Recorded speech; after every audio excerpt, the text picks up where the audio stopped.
Olá, estamos aqui de volta para dar continuidade à nossa aventura com a física e nós já vimos diversas coisas aqui que vão ser utilizadas na aula de hoje. A primeira coisa que nós vimos lá atrás foi a ideia de movimento uniforme. A gente falou que movimento uniforme é aquele movimento em que você tem velocidade constante. Então, tinha uma fórmula para um movimento uniforme. A gente falava que é a velocidade a deslocamento sobre tempo. A gente só consegue usar essa fórmula no movimento uniforme. Nos outros movimentos, se você usar essa fórmula, você vai estar calculando, na verdade, uma média. A velocidade em média no movimento. Beleza? A partir dessa fórmula, a gente tirou a função horária da posição do movimento uniforme, em que a gente dizia que S é S0 mais VT. Fizemos tudo isso aqui lá na aula de movimento uniforme. Beleza?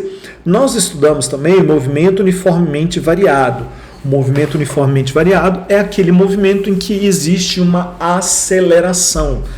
A aceleração foi calculada como sendo ΔV sobre ΔT, a variação de velocidade dividido pelo tempo. E a partir daqui a gente tirou várias fórmulas. A primeira delas foi a função horária da velocidade, V igual a V0 mais AT. A gente usou o mesmo procedimento que a gente fez lá em cima com aquelas duas fórmulas para uma se transformar na outra. A gente saiu dessa e entrou nessa aqui. E eu falei outras duas fórmulas que eu não demonstrei, no entanto, disse que elas são úteis e a gente precisa memorizar assim mesmo. Foi a fórmula de Torricelli, V quadrado é V0 ao quadrado mais 2A ΔS. Tem um monte de frase aí para decorar isso aí, negócio de anão, eu não quero falar sobre isso. Aí a gente tem a fórmula da posição no movimento uniformemente variado, que diz que S é S0 mais V0T mais AT ao quadrado sobre 2. Beleza? Aí você guardava essa formulazinha aqui também para o movimento uniformemente variado, e só para ele. Você não consegue usar essas fórmulas intercambiando entre os dois, porque elas representam coisas diferentes, são modelos matemáticos diferentes. E nós também falamos sobre vetores, mostramos aí os processos de soma e subtração vetorial. Que tipo de problema eu quero resolver agora? Eu quero resolver o problema da bolinha que foi arremessada de cima da mesa. É isso. Imagina que você tem uma bolinha, essa bolinha está aqui em cima da mesa, você dá um peteleco na bolinha e a bolinha sai rolando por cima da mesa. Quando a bolinha chega aqui na beirada da mesa, as coisas começam a ficar diferentes. Por quê?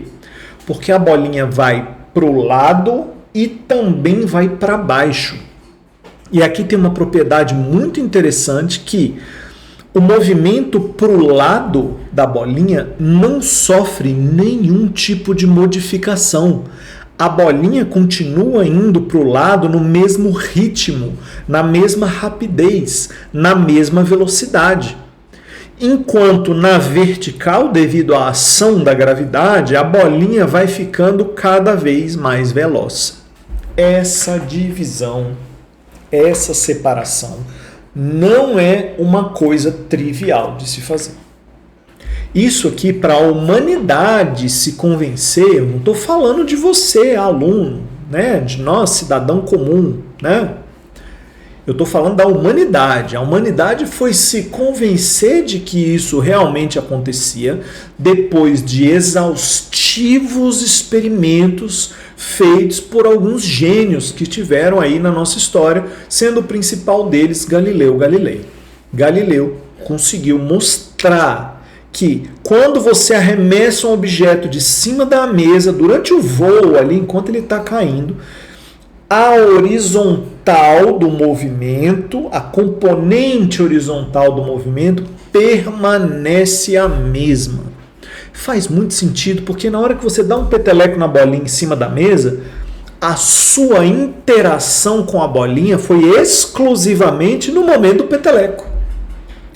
Dali por diante, a bolinha vai seguindo o seu movimento, usando um conceito que será estudado lá no último bimestre, ela segue por inércia.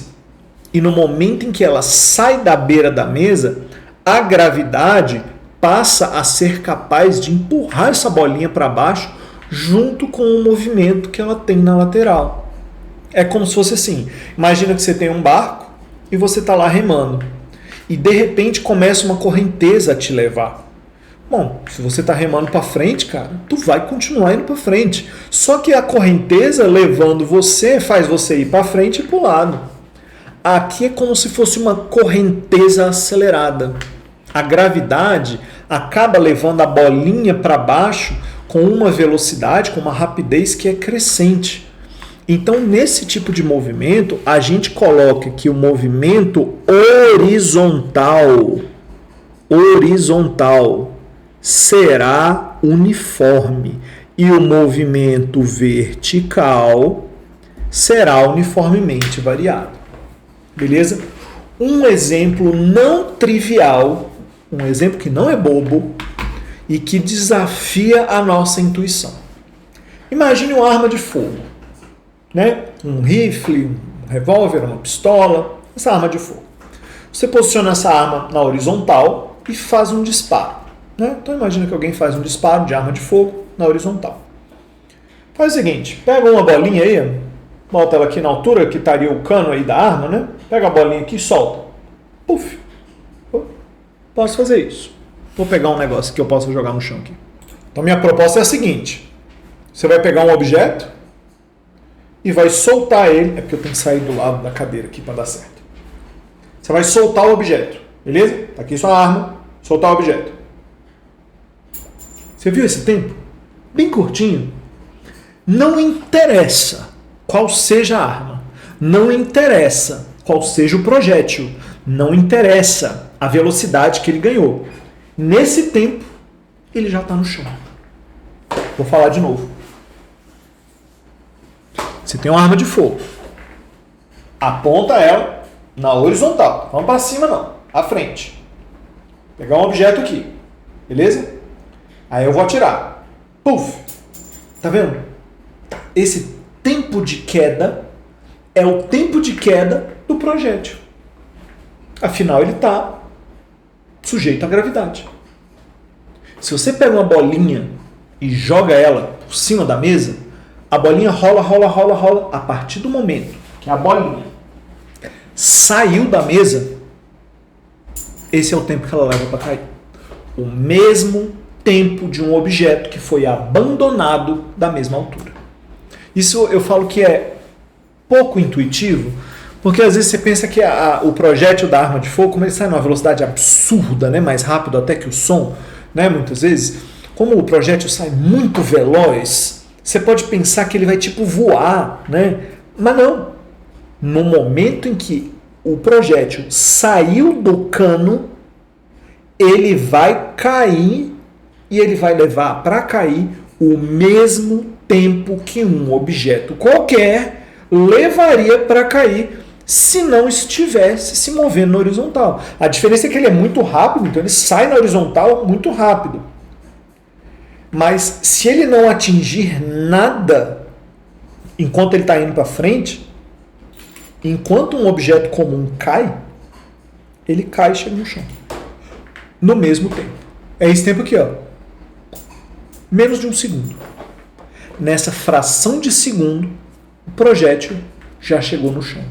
Por que eu tenho certeza que ele já chegou no chão? Porque ele está sob a ação da gravidade. E a gravidade faz isso, puxa as coisas para baixo. Então, um projétil que tenha sido aí disparado, esse projétil que foi disparado, ele vai levar para cair o mesmo tempo que um objeto comum levaria para cair na vertical. Então, qual é a tática para resolver esse tipo de problema? É separar o movimento horizontal do movimento vertical. Essa é a tática que a gente vai usar. Beleza? E aí, quando a gente estiver analisando o movimento horizontal, que fórmulas a gente vai usar? Essas duas aqui, ó. Quando a gente estiver analisando o movimento vertical, quais são as fórmulas que a gente vai usar? Essas aqui. Essas são as fórmulas do movimento. Qual fórmula você vai usar em cada caso? Sei lá, cada problema é de um jeito. E aí você vai ter que descobrir qual problema é solucionado por qual fórmula de cada vez. E aí você vai conseguir fazer a solução do problema. Beleza? Vamos resolver um problema concreto? Resolver um problema concreto, hein? Olha lá. Raíssa Leal é campeã mundial em Roma. Medalha de bronze nos Jogos Olímpicos de Paris. A brasileira foi o destaque na final feminino de Skate Street. Com uma manobra insana, conquistou o título do campeonato mundial. Tamo aí, né? Considere que na manobra feita, a atleta desliza com um skate em um bloco retangular liso de 1,8 metro de altura paralelo ao solo, lançando-se horizontalmente com velocidade de 14,4 km por hora após sair do bloco. Calcule em metros o alcance horizontal da atleta ao atingir o solo, desprezando a resistência do ar e considerando a gravidade igual a 10. Beleza? Então vamos lá. A nossa atleta, a nossa campeã, ela é a bolinha de cima da mesa, meu brother. E o lugar de onde ela saiu é exatamente esse retângulo, esse bloco aí que está falando, né? É exatamente o lugar de onde ela saiu. Ó. Então, o objeto está aqui. Ele vem vindo.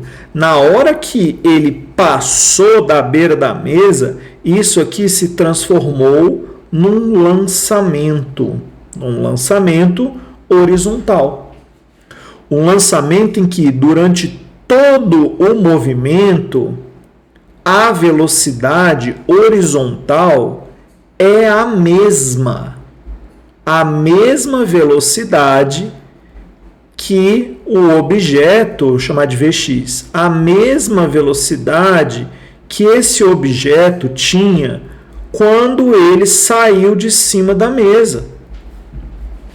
No entanto, a velocidade vertical, ela vai aumentando com o passar do tempo. Aqui ela é zero, porque não começou a descer ainda. Mas aqui a velocidade aumenta um pouquinho, aqui ela está um pouquinho maior. Veja que a velocidade na direção y, ela vai mudando. A velocidade na direção y vai mudando. Porque na direção y nós temos movimento acelerado. Beleza? Então o que eu tenho que fazer? Quando eu boto tudo ao mesmo tempo, fica muito complicado, porque o movimento aqui, a velocidade resultante, ela é uma seta que muda de rumo, sabe? Fica uma coisa meio parabólico, né? É uma coisa complexa de se analisar, né? O meu desenho aqui ficou bem feliz porque o vetor parece torto, mas vetor é linha reta, tá, galera? Vetor é linha reta. Linhas retas. Vetores são linhas retas. Não existe negócio de vetor curvo, não. Então, quando você vai fazer a análise, você tem que analisar pedaço por pedaço. E você vai ter que fazer isso de acordo com as regras que a gente tem ali. Beleza? Então vamos começar. Primeira coisa que eu preciso saber. Na horizontal, o objeto lançou-se horizontalmente com uma velocidade horizontal de 14,4 km por hora. Eu já sei que km por hora não é uma boa unidade para esse problema, beleza? Porque eu tenho aqui tempos em segundos, distâncias em metros. Né? Então eu vou converter isso aqui. 14,4, 1 quilômetro são 1.000 metros e 1 hora 3.600 segundos. Então com isso eu consigo achar a velocidade horizontal facilmente. Se você fizer a continha, você vai achar 14.400 por 3.600, que resulta em 4 metros por segundo. Essa é a velocidade horizontal de saída da Raíssa Leal, da beirada ali do lugar que ela saltou. Beleza? Então essa é a velocidade horizontal. Então eu tenho que na horizontal a posição será igual à posição inicial mais a velocidade vezes o tempo, porque na horizontal temos movimento uniforme. Então a posição horizontal vai ser a posição inicial, vamos chamar de 0 ali na beirada do lugar que ela saltou. A velocidade é 4 e o tempo é o tempo que está passando, e conforme o tempo passa a posição vai mudando. Beleza? Agora vamos avaliar o movimento na vertical. Na vertical nós temos um movimento acelerado. Ela saiu de uma certa altura em relação ao solo. Está dito aí no problema que essa altura é 1,80 m. Então, na vertical, nós temos várias expressões. Primeiro, a velocidade. V igual a V0 mais AT. Na vertical, a velocidade será a velocidade inicial. Bom, ainda que ela tenha 14,4 km por hora, 4 metros por segundo na horizontal, na vertical ela começa sem nada, porque inicialmente ela não tem deslocamento vertical. Se não tem deslocamento, não tem velocidade vertical. Beleza? Então a velocidade inicial na vertical é 0, a gravidade é 10 e o tempo é t. Então, ó, essa é a velocidade dela ao longo do tempo. Beleza? Primeira fórmula. Segunda fórmula que nós falamos que seria importante, né? Torricelli, v quadrado é v0 ao quadrado mais 2a delta s. Né? Então, na vertical, a velocidade dela ao longo do tempo vai ser a velocidade inicial, que é 10, né, que é 0, mais 2 vezes a gravidade, que é 10, vezes o deslocamento que houve na vertical. Ora, se a skatista veio e ela desceu 1,80 m, posso falar com tranquilidade que nós temos aqui um deslocamento vertical de 1,8 metro. Né? Então, escrevendo dessa forma, nós temos que a velocidade em y dela, ao longo do tempo, conforme ela vai descendo, na hora que ela chegar lá embaixo, a velocidade dela vai ser 2 vezes 10 vezes 18, que vai dar aqui 36, tirando a raiz, ela vai chegar lá embaixo com uma velocidade vertical de 6 metros por segundo. Olha aí o Torricelli me ajudando. 6 metros por segundo. Essa não é a única solução para esse problema. Você poderia ter usado aquela outra fórmula que nós combinamos. SS0 mais V0t mais AT ao quadrado sobre 2. Poderia ter usado. Ia ser diferente? Ia ser diferente. Como é que ia ser a análise do movimento vertical por essa fórmula? A distância vertical 1,8 igual à posição inicial 0, a velocidade inicial 0, a gravidade 10, vezes o tempo de descida ao quadrado. Então, você vai ter que descobrir quanto tempo ela levou descendo. Tempo ao quadrado sobre 2. Então, essa fórmula te dá esse tempo. 2 vezes 1,8 vai dar 3,6, dividido por 10, 0,36. Então, t ao quadrado vai ser 0,36. Se você tira a raiz, o tempo 0,6 segundo. Né? Realmente, uma fração de segundo é o tempo de descida. Então, você podia ter usado essa fórmula aqui e colocado esse dado lá na fórmula de velocidade vertical. Vy é 10 vezes 0,6, que resulta em 6 metros por segundo. Veja, são fórmulas que, dependendo do problema, você vai usar de um jeito ou vai usar de outro. Qual tem que saber? Todas, né, cara? Tem que saber todas. Não está usando todas, tem que saber todas. Beleza? Mas veja que leva a gente aí à mesma resposta. A pergunta não foi essa. A pergunta foi: qual é a distância horizontal? Ora, se eu tenho que a distância vertical foi 1,80 m, a velocidade vertical foi 6 metros por segundo e que o tempo de voo, o tempo de deslocamento foi 0,6 segundos, eu consigo pegar esse tempo de deslocamento de 0,6 segundos e colocar no deslocamento horizontal para saber o quanto ela andou, porque o tempo que ela passou caindo foi o mesmo tempo que ela passou andando na direita, andando para a horizontal, não é verdade? Então, se eu coloco esses dados ali na informação de distância, eu chego em que a posição horizontal dela, depois de 0,6 segundos, é 4 vezes 0,6. 4 vezes 0,6 dá 2,4, ou seja, 2,40 metros. Essa é a distância horizontal que a skatista percorreu durante o seu voo, durante o seu movimento. Beleza? Como é que eu sei disso? Porque o tempo que ela leva caindo é o tempo que ela leva indo para a direita, indo para a horizontal. Então, juntando as duas informações, a gente chega no alcance horizontal da atleta ao atingir o solo. Beleza? Aí com isso eu responderia aqui, 2,4 metros é o alcance horizontal e isso resolveria o problema. Beleza? Vamos ver outro problema para a gente ver como é que isso se aplica? Olha aí, um arqueiro medieval montado em seu cavalo está a galope e descreve um movimento retilíneo uniforme com uma velocidade horizontal. Velocidade horizontal, estamos falando de x, hein? Velocidade horizontal de 9 raiz de 2 metros por segundo em relação ao solo. O arqueiro lança uma flecha com uma velocidade horizontal de 18 metros por segundo.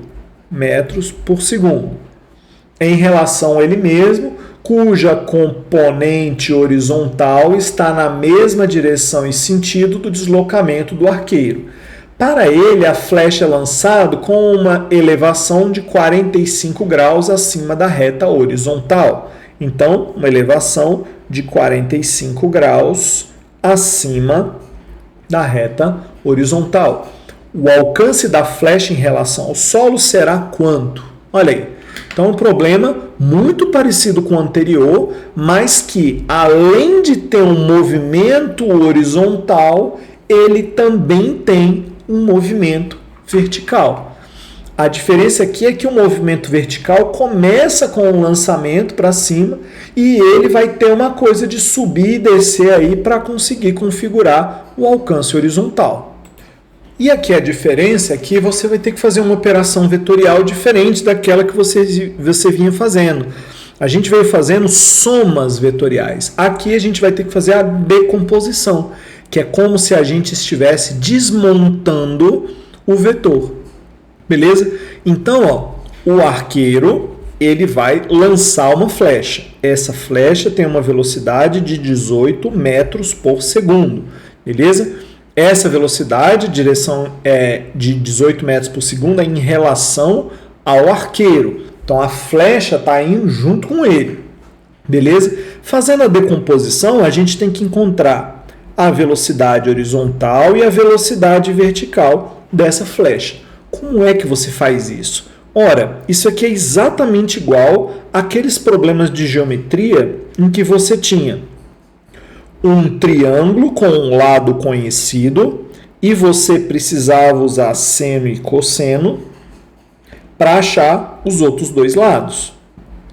Ora, aqui sabemos que se o ângulo é 45 graus, esses dois lados têm o mesmo tamanho, né? E a gente consegue facilmente, com o Teorema de Pitágoras, descobrir esse valor aqui. Então, uma possível saída seria usar o Teorema de Pitágoras. A ao quadrado é b ao quadrado mais c ao quadrado. Então, 18 ao quadrado é x ao quadrado mais x ao quadrado.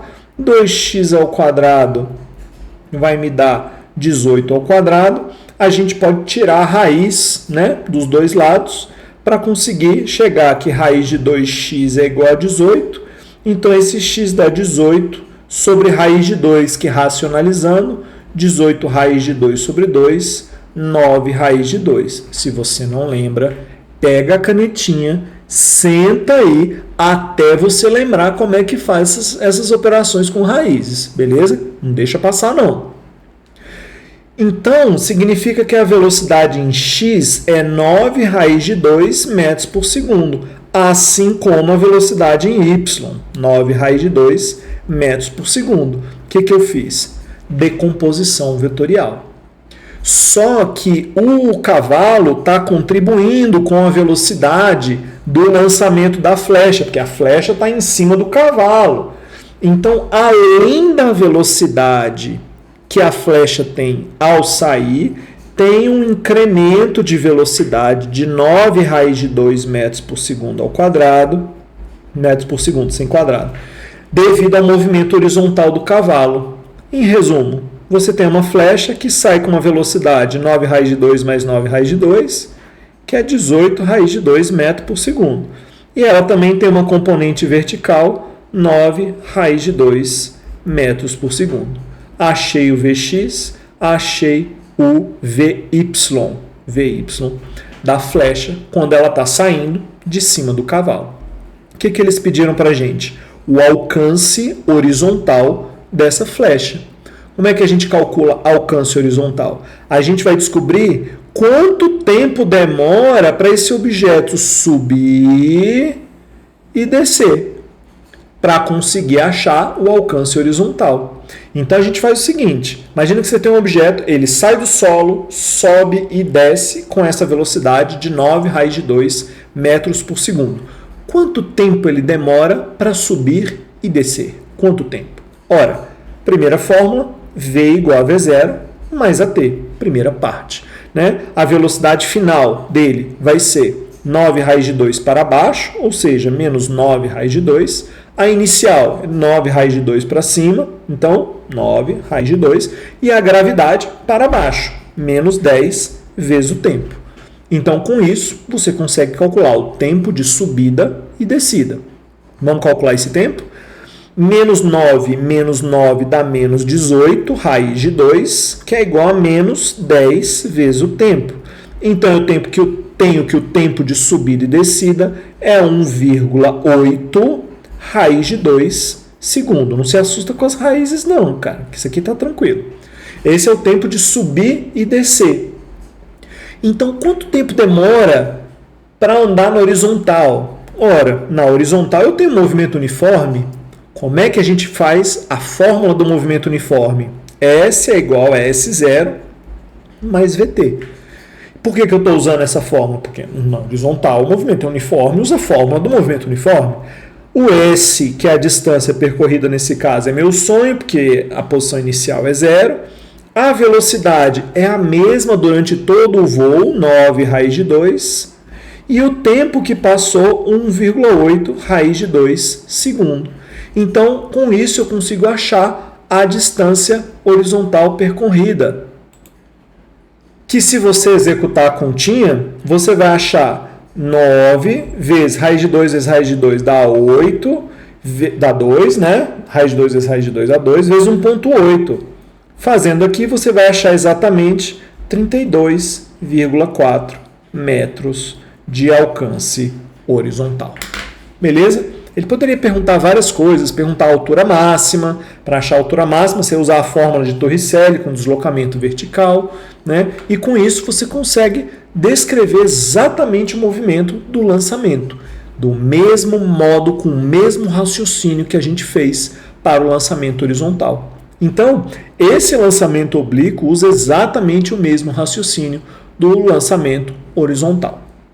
Aqui chegamos no ponto em que, para você avançar, você vai ter que pegar, sentar na cadeirinha e fazer bastante exercício para você ficar fluente, certinho em qual fórmula você vai usar em cada momento, para você conseguir ler o problema e rapidamente identificar qual é a estratégia para a solução.